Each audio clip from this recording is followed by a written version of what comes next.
Okay guys, so ngayon ay Tuesday. So habang hinihintay natin si client dumating, kasi may release tayo ngayon. So mag-ano muna tayo, mag-quick walk around na ating 2026 Mitsubishi Destinator GT.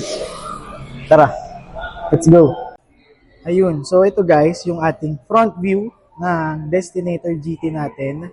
So gagawa lang tayo ng mabilis na walk around presentation around the unit and try natin kung ma-explore din natin yung sa loob. So, start tayo guys.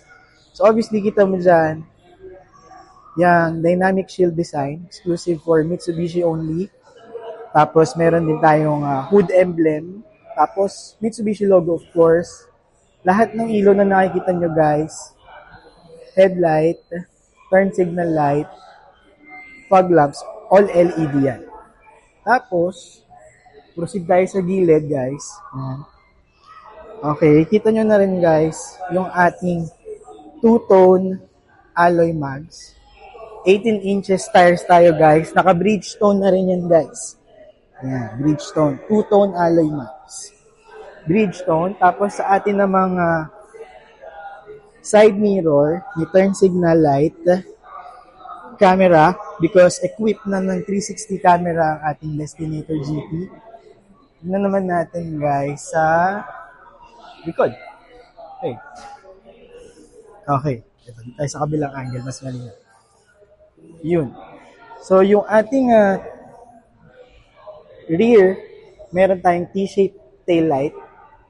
Destinator na emblem, logo. By the way, ang ating tailgate ay equipped ng power tailgate. Tapos, meron din tayo ditong spoiler, rear third brake light. Tapos may mga sensors din tayo dito. Yan. Sensor 1, 2. Of course, meron din tayong rear camera dyan. So, try naman nating tignan yung kung anong meron sa loob. Start na muna tayo dito sa second row at third row. So, dito, yan, control para sa windows, mga compartments. Pwede ka rin maglagay dyan ng mga papers mo.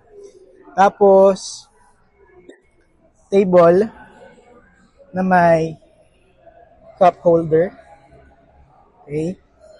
Tapos, secret pockets.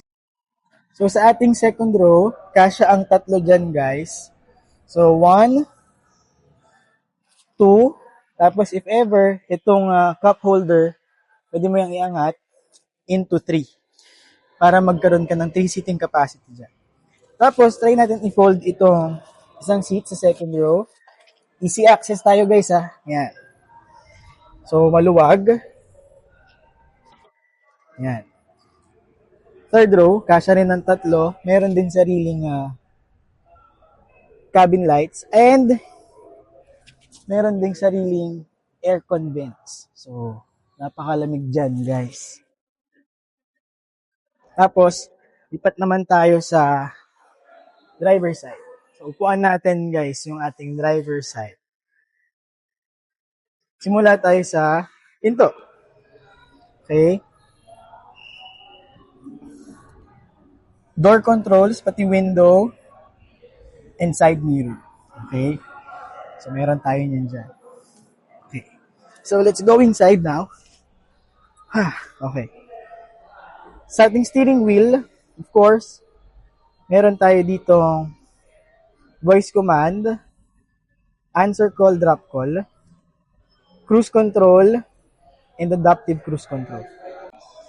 Meron tayong controls for our music, tapos digital display sa ating gauge panel, infotainment system,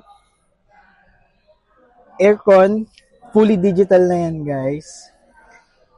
Tapos, push start, automatic transmission, drive modes, na may 5 drive modes, auto parking brake, and brake auto hold. Tapos, cup holders, center console box. Tapos, dito makikita natin yung summary. Kung saang seat or row yung may hindi naka-seatbelt, may nakabukas na pinto. Okay?